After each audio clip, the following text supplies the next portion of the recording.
Okay, so let's make a full breakdown of the situation that we currently have for GBP, GPY.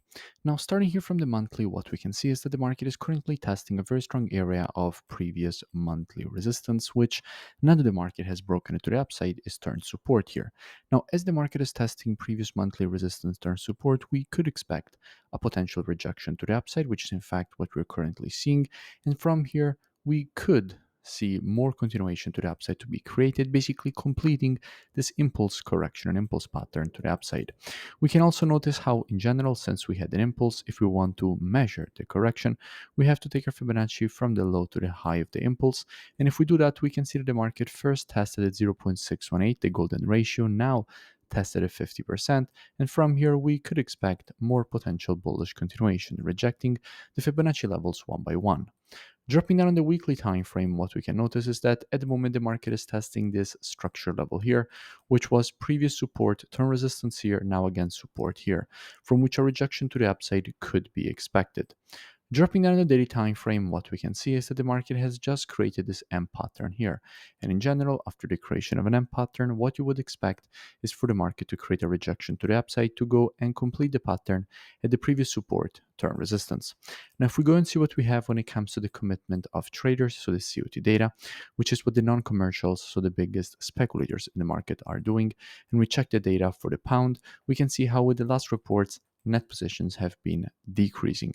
So overall on the pound, we can expect weakness. So even though this M pattern should definitely be completed, at that point we could anyway expect more continuation to the downside. However, if we go and see what we have on the JPY, we can see that how net positions are getting decreased even more than the pound.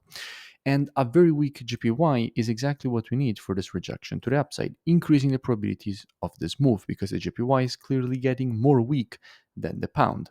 So there is definitely at least the possibility of this rejection to the upside for the completion of this M pattern at the neckline.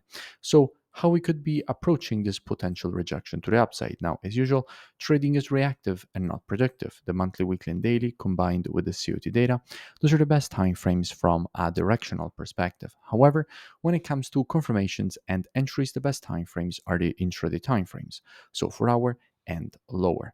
Therefore, what we could be doing, potentially also with students, is monitoring price action from an intraday perspective during this move to the downside, waiting for the market to shift from an intraday bearish market as we would have to an intraday bullish market. And if the market will shift from an intraday bearish to a bullish market and provide to us one of our valid entries at that point, we could be looking for this potential rejection to the upside and for the market to complete this M pattern at the neckline.